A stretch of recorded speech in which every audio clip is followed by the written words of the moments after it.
This is Mrs. Gregory. This is the practice set video, practice set 38 for my 8th grade class. We're on page 254. We will be doing problems A through I. All right, let's go ahead and open our books. I'm going to go ahead and give you a picture of A through I right here. All right, for those of you who don't have your book or those of you who need to look at this, all right, take a moment and work out your problems. All right, work out these problems. I'm about to go ahead and show you the answers. Okay, let's go ahead and do this. The first question, the first problem has to do with this first question on what does it mean to isolate. Now, I use that term quite a bit during the video, the notes video. And it's important to understand that what I'm doing when we isolate a variable, hopefully you got something of this, we're manipulating the equation. We're changing the equation so that the variable is alone on one side of the equation. And that's what it means to isolate, okay? Isolation means to go by yourselves, to be alone. So we're manipulating this so that the variable is alone on one side of the equation or one side of the equal sign, okay?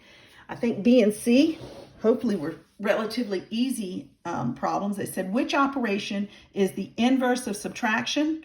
Obviously, it's addition. These two are inverse operations. And then C is, which operation is the inverse of multiplication? And of course, multiplication and division are what we call inverse operations. They undo each other. All right? Hopefully you got that. If not, please write this down. Please learn this, memorize some of this. All right, let's go on to D and E. All right, D and E, and of course they give us a fraction problem right off the bat. So what I've done, I went ahead and wrote the original problems. It said to solve for the variable, and we're going to solve for x. And they first off say 1/2, x plus 1/2 is equal to 3/4. All right. So the first thing I'm going to do is I'm going to change the 1/2 to 2/4 and replace it because I want this to have the same denominator. That just makes it easier to work with. All right. And then once I've got that far, now I'm going to say, well, I need just the x. So what I need to do, since this is adding 2/4, I need to subtract 2/4. And if I subtract 2/4 on one side, guess what? I need to subtract it on the other. And it just so happens 2/4 minus 2/4, guess what? That adds to 0 because they undo each other. And 3/4 minus 2/4 is equal to 1/4. And I end up with x is equal to 1/4. All right. That's D. Hopefully you got that on your own. It said to give reasons. So this is what we call the subtraction property of equality because I did the same thing on both sides. All right. Let's look at E.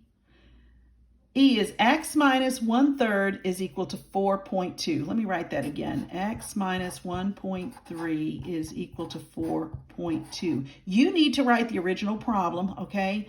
I just started writing on it. I just like to have the original problem here for you to see. All right. So what I need to do is isolate the x. And since I'm subtracting 1.3, I went ahead and added 1.3 to this side. But I need to do the same to the other side to keep it both equal. All right. So we ended up adding 1.3 to both sides. And my final answer is x is equal to 5.5. I add down. All right. Let's go ahead and look at F. Now, F is a little bit different because F says 1.2 is equal to x over 4. Now, some of us, and I was one, this used to confuse me. This is x divided by 4. So there's a couple ways to look at it, but some of us, what I thought would be a good idea is to go ahead and change this to 1/4 x. All right. So technically it's 1.2 equals 1/4 x. Now, since I have that, I need to get rid of the 1/4. So if I multiply, and if you remember the property of equality, we can remember that reciprocals, if I multiply reciprocals, I end up with 1/4 times 4 over 1 equals 4 over 4 equals 1, and that comes to 1. So that's the way I'm going to get rid of this 1/4 on this side. And remember, whatever I do on one side, I have to do it on the other side. So I went ahead and said, let's multiply this times 4 over 1 and multiply this times 4 over 1. All right. So when I do this, this becomes 1. Remember this? And then 4 times 1.2 gives me a 4.8. All right. All right, hopefully that makes sense. Now, a lot of times you'll see that they'll just do this, 1.2 equals x over 4. And if I just multiply this side by 4, 4 times 4 over 4 becomes 1. And I can just multiply this side by 4. That's the quicker route, and we'll still end up with x equals 4.8. So either one works. Some people have a hard time with this in the denominator, but both of these work. This is the same thing as x divided by 4. Then we do the inverse operation of multiplication. So we multiply both sides by 4. That gets rid of 4 on this side because that turns into a 1. All right. Again, we're going to have to do the exact same thing over here. G is 3/5 x equals 1/4. All right. Now, I need to multiply by a reciprocal of 3/5 to make this 1x. So I know that the reciprocal is 5/3. So I multiplied both sides by 5/3. 3/5 times 5/3 times x, which gives me a 15 over 15. Turns into a 1. And then this is 1/4 times 5/3, all right, which ends up being 1 times 5 over 4 times 3, 5/12. And here's my final answer there. Now, if you want to prove it to yourself, my check is to say 3/5 times 5/12, does it equal 1/4? And if you go back, we'll end up with 5 will go away, and this becomes a 1, this is 4th, and it does equal 1 over 4. So there's my check. Put it back in the original problem to check to see if it is true. All right, let's move on to H and I, which I believe are our final problems. All right. And these are word problems. I went ahead and pretty much wrote the word problems out for you. It says Peggy bought 5 pounds of oranges, right, for $4.50. All right, what we want to know is how much is 1. All right, I don't think I wrote that out. It says find the price per 1 pound. Okay, kind of we did this before in a different route. We used ratios or we used proportions, which is fine, but this is another way to look at the same problem. I know that 5 pounds, and we're going to say X is equal to 1 pound of oranges. All right. It's the cost for 1 pound. I'm sorry, it's the cost. 1 pound, so we got 5 pounds. It's the cost for 1 pound of oranges. All right. So in there, that's $4.50. All right. But I don't want 5 pounds. I only want 1 pound. So I divide both sides by 5, right, by putting in this fraction form. This becomes a 1, right? And that's what we want, 1x. And then $4.50 divided by 5 is 90 cents. Okay.